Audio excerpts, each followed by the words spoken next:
My girlfriend says I'm boring because I think the prank war with her friend has gone too far, but I laughed when she ended up with a broken nose. My girlfriend, Amanda, and I are 24.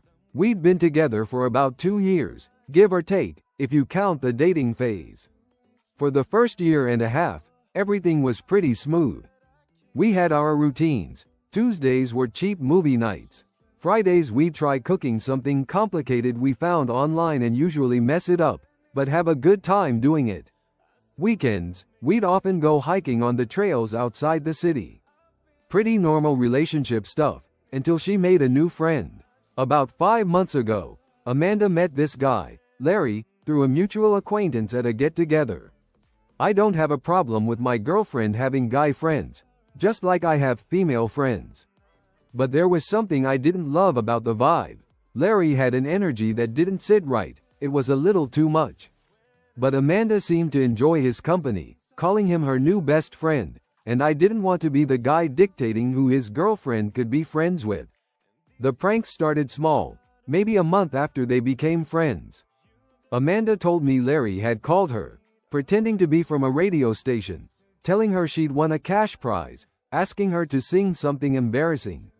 She was annoyed, but also thought it was kind of funny. Said she had to get him back. A week later, we were at Larry's apartment for a game night with him and his roommate, Mark.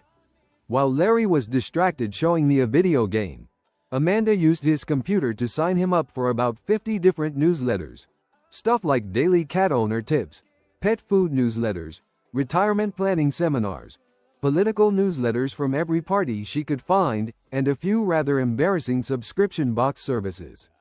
Larry also found a site that sent automated wellness check calls and scheduled about 20 of them to her phone over the following week. Larry spent days unsubscribing and blocking numbers. Amanda found this hilarious. Larry, not so much.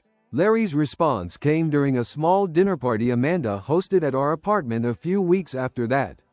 I was helping Amanda clear dessert when Larry excused himself to use the bathroom. Later that night, after everyone had left, Amanda went to take a shower. That's when we heard her scream. Larry had rigged one of those giant clown dolls to hang down from the shower head. It took her a minute to realize it wasn't real. She freaked out. Then, she started laughing hard. I helped her take the doll down.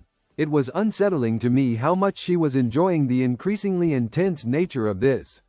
Even as she was catching her breath, she was already talking about how she was going to get Larry back, this time with something even bigger. That's when she came up with the giant spider idea. Larry apparently has a serious fear of spiders. Amanda spent the better part of the next 2 weeks constructing a huge papier-mâché spider. It was gigantic, maybe 3 feet across, hollow on the inside and covered in black paint and fuzzy material. She spent way too long working on it, and I can't say it didn't look pretty good, even though it seemed like a waste of time to me. Our apartment was constantly cluttered with strips of newspaper, glue, and the smell of paint. She'd work on it almost every night, sometimes skipping meals or other plans just to keep at her revenge project. I mentioned to her that building a giant spider to scare someone seemed like it crossed a line, especially given his fear. Suggested maybe they call a truce. Amanda didn't care because she said Larry had started it and he's the one who should call the truce. Besides, Larry would appreciate the effort and that it was all in good fun. She coordinated with Larry's roommate, who agreed to let her into their apartment while Larry was out. The plan was for her to transport the spider there, place it in Larry's bedroom, and then hide herself. She'd wait until Larry got home, walked into his room, noticed the giant spider, and then she'd jump out to scare him even more. In her words, this doesn't end until he shits his pants. I told her as clearly as I could that the whole idea, especially on someone with such a major phobia, was a terrible idea. That if anything, it was potentially dangerous and it wasn't going to end well. She told me I was overthinking things and that it would be legendary. She told me, "You don't get it because you're boring and can't take a joke." She went ahead with the plan the following Friday night. I went ahead with my Friday, which was the planned movie at home with takeout we'd planned. Around 11 that night, my phone rang. It was Amanda, sounding distressed and in pain. And it had to do with the exact consequences I'd warned her about. Larry had come home, seen the giant spider, which looked even more realistic supposedly with the dim lighting in his room. And his immediate reaction was to grab the nearest heavy object, apparently a textbook, and wildly swing at the spider. When Amanda jumped out from behind it, screaming her head off to scare him further, considering he was home alone because his roommate was in on it and had left, he didn't immediately recognize her in the dark, and his swing connected with her face, hitting her with the side of the book right on the nose. It was a reflex action born out of genuine fear and a really bad prank. The result, as you read the title, was a broken nose. I had to meet her at the ER. She was obviously in pain, upset about the injury, but mostly she seemed annoyed that the prank was interrupted by the violence. When I saw her with her nose swollen, which was 2 or 3 times its normal size, I couldn't help but laugh. It's not that I'm mean, but I had told her so and she didn't listen. And since the result was worse than I expected, it was kind of funny. It's not like I was laughing to make fun of her, but it's not every day you see a circus clown being treated in the hospital, and that clown being your girlfriend. She didn't find it funny, of course, and she told me, "You're being boring. Looks like you can't take a joke."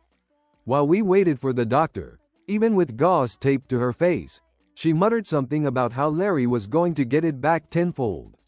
I suggested, again, that she put a stop to this, that the broken nose and the pain of the next few weeks, besides the hospital bills because she has no insurance, was a sign that this prank war needed to end immediately. She didn't agree. For her this was war and she was going to get ready for her counterattack. She said that Larry was now going to up the ante, and that he was probably planning it right now, after leaving her in the hospital and leaving with the excuse that he had to go back to the house to clean up the mess. Apparently the room was full of spider parts, blood and I don't know what else. They put a splint on her nose and sent her home. For the next few days, despite the obvious discomfort and the visible injury, her main focus seemed to be planning her next move against Larry. She wanted to be several steps ahead. When I asked her what she was planning, because I was expecting anything by now, she refused to tell me, saying it would be a surprise for me too, and that I wouldn't appreciate her genius until I saw it. The fact that she's actively planning further escalation, after breaking her face in the previous prank, started to make me seriously question her judgment and her motivations regarding Larry. It's not that pranks are unusual for her. From what I know, she pulled plenty on her siblings growing up. But I always told her I didn't like pranks, and she's chosen to respect that. However, with Larry, she seems to have found her partner in crime, someone who enables her until they both end up in a literal nuclear war. Because if Larry doesn't see that this is wrong either, I don't know how far they can escalate. Edit: no, Larry is not his real name. I just thought it was appropriate. Before continuing, don't forget to subscribe. New stories every day. Update 1. A few days after the hospital visit, with Amanda still sporting the nose apparatus, things between us weren't good. I tried to talk to her again about the situation with Larry, to try and dissuade her. Nope, none of that worked. She was dead set on following through with her plan, and was prepared for anything Larry was cooking up. She was even thinking of a dissuasive prank, before Larry pulled one on her. Following that, Amanda was not happy with what I had to say about her mental health if she kept this up. She said something like, "That's why I spend time with Larry. He knows how to have fun and take a joke. Maybe if you weren't so serious and critical all the time, I wouldn't need to find friends like Larry." It wasn't just about the pranks anymore. She was directly comparing me to him, and finding me lacking. The conversation escalated into a shouting match, which was crazy, because we were like 2 hours arguing, although not always shouting. Which we interrupted because there was a knock at the door. Amanda stopped arguing and went to open it, clearly annoyed at the interruption. There stood someone in a full chicken suit, which looked kind of old. Before either of us could react, the person in the chicken suit barged into the apartment, started making chicken noises and awkwardly rubbing themselves against our furniture, the sofa, the coffee table, A bookshelf. My first thought was that it was Larry. Given the argument we just had and the absurdity of the situation, I went after the chicken. Yelled something like, "Get out of here," and shoved the costumed person towards the bookshelf. The person stumbled backwards. I followed and shoved them again, harder this time, towards the door. They tripped on the rug and fell. The chicken head came off. It wasn't Larry, it was his roommate, Mark. He looked stunned, holding his jaw, where he must have hit it on the fall. Just as I registered this, Larry casually walked out from the bedroom, holding a small plastic container.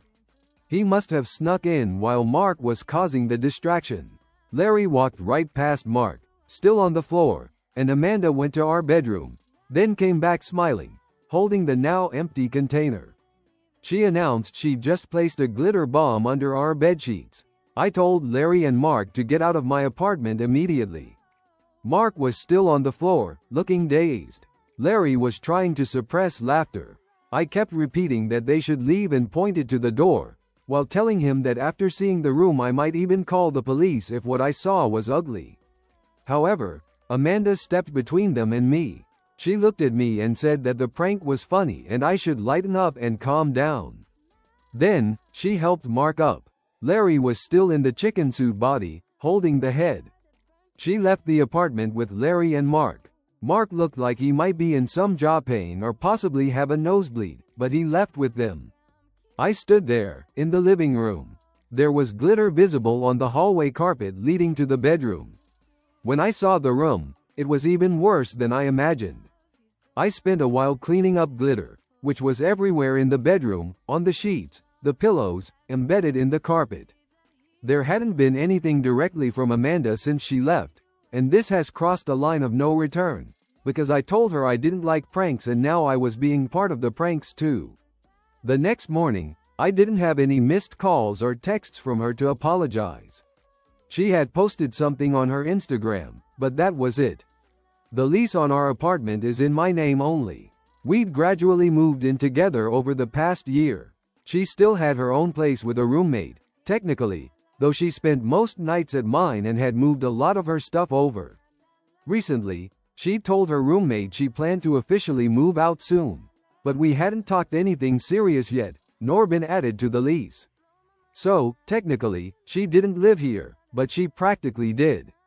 This whole situation, especially her leaving with Larry and Mark after all of this, made me seriously consider the future of our relationship. Which is broken, especially after I present the photos to the police, which I took the trouble to do before cleaning. I don't have a video or anything of when they did the prank, because I didn't have my phone with me and I was busy kicking out a guy dressed as a chicken. But I'm still going to file the complaint, at least so that it's on record. Amanda finally returned to the apartment late one night, to collect more clothes, though she wasn't there to apologize or talk. I told her it was over. I told her all the things that happened were things I couldn't accept in a relationship, let alone her reaction after everything. She accused me of being controlling and emotionally manipulative. She brought up past relationships, saying all her ex-boyfriends had been difficult in similar ways, and that I was just like them. I didn't respond to anything, because I knew she said that to see me react and have a fight. I didn't give her that satisfaction. The logistics of her moving out were relatively straightforward, because she mostly just had to take her stuff. I asked her to collect her essential things immediately and she would see the rest later. When I asked if she planned to stay with Larry and Mark, she replied that her living situation was no longer my business. She packed a couple of things and left. After she left, I locked the door and secured the deadbolt. I should change the lock, because she has a copy. Later that night, I was trying to relax. My phone started ringing repeatedly with an unknown number. I answered the first few times, but there was only silence on the other end. Figuring it was probably Amanda or maybe Larry continuing the harassment, I put my phone on silent. When I checked it before bed, I had almost 60 missed calls, all from unknown numbers. Doesn't matter. I've already filed the complaint, along with a camera outside my apartment, where you can see one arriving as a giant chicken and Larry with the glitter bomb in his hand.